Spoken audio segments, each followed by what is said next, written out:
Good morning. You're watching the Analogue Atheist, a web show where I react to older media and discuss difficult topics.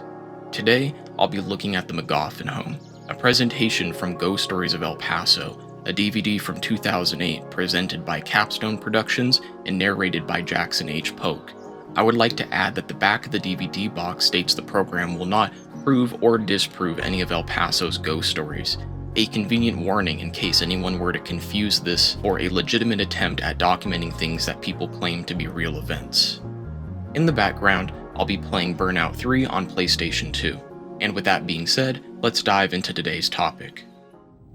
It was built in 1875 as the home of a prominent El Paso pioneer family.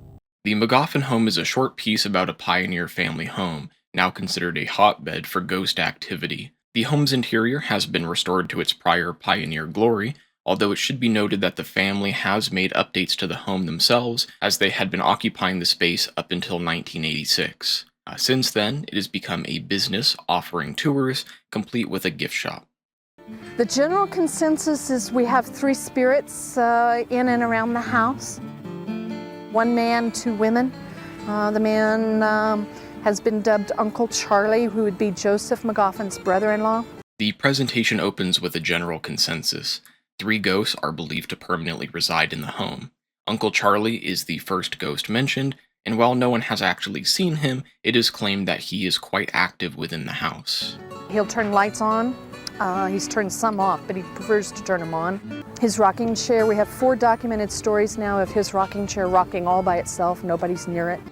I have gone through the home with 8 psychics, clairvoyants, mediums, and each one we go through the home and they tell their stories. Our guide Bud says that he has taken 8 different clairvoyants through the building, each sharing new stories. The museum also hires on Lady D, a psychic medium who still to this day offers animal communication and metaphysical services, if that's your thing. A psychic named Diana Calamia, also known as Lady D, channeled the spirit of Josephine. Diana told Bud why he cannot communicate directly with Josephine.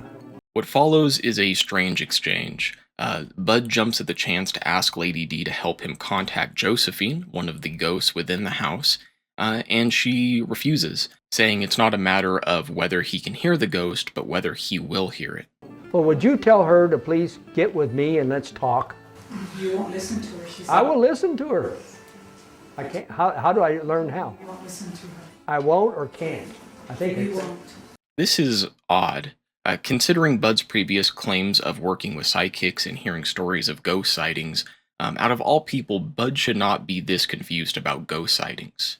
A look at the Texas Historical Commission site reveals the Magoffin Home is not a ghost tourism attraction. It seems Bud might not fully believe the stories he's promoting.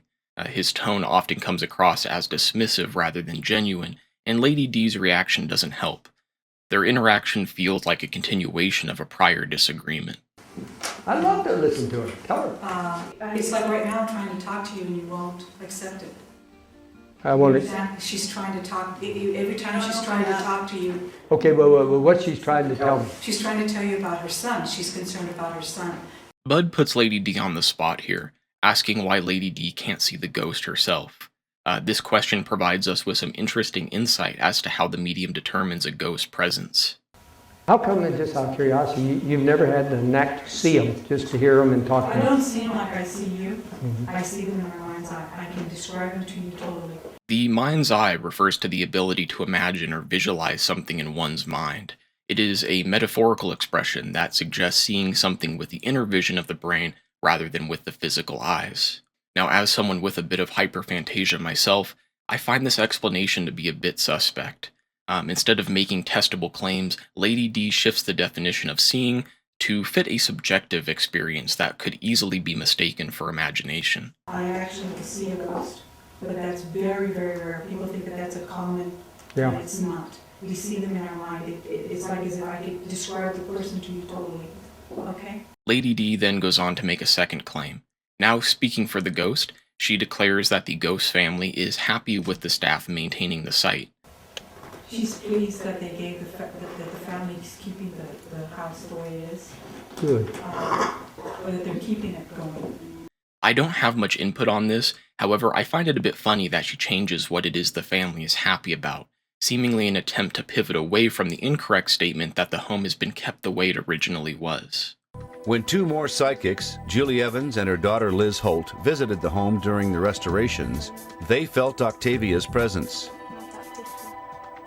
The picture of Miss Octavia in the front room, in the front foyer area. Later, two more psychics join the tour.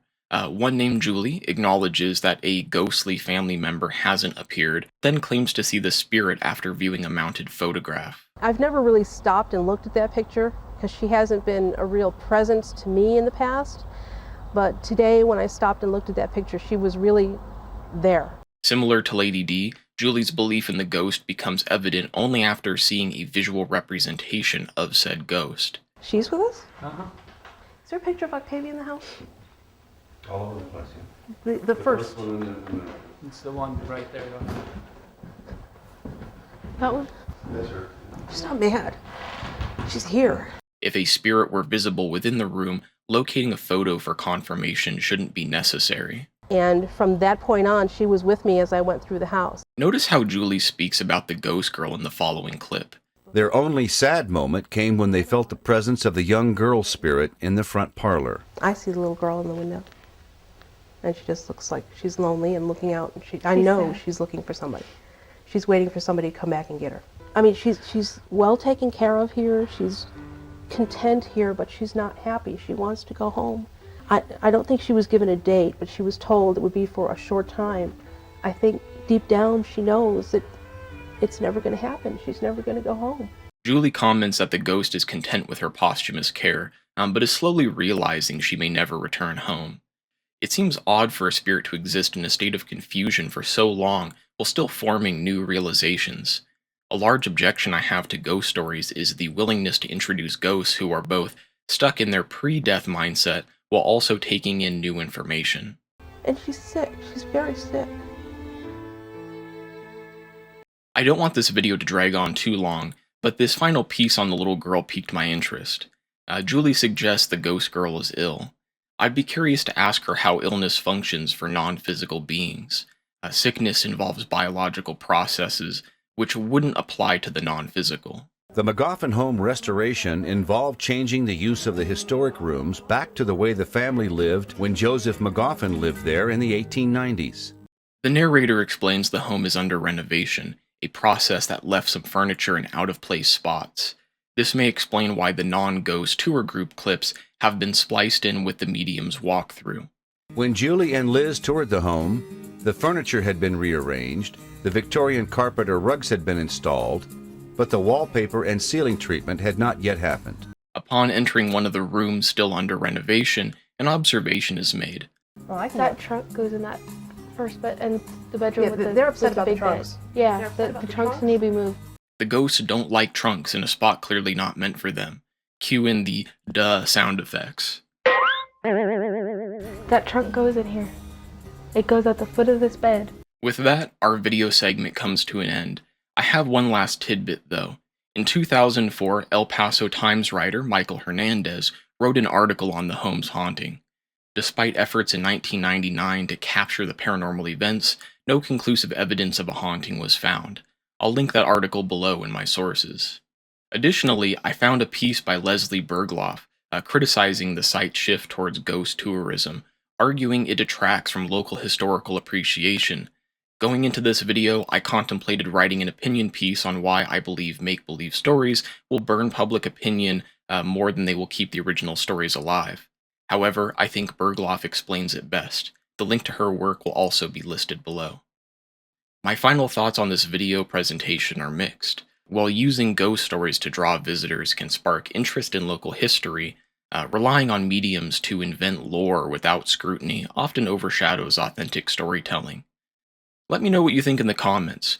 Regardless of whether you believe in ghosts, do you find their stories harmful or just a bit of fun?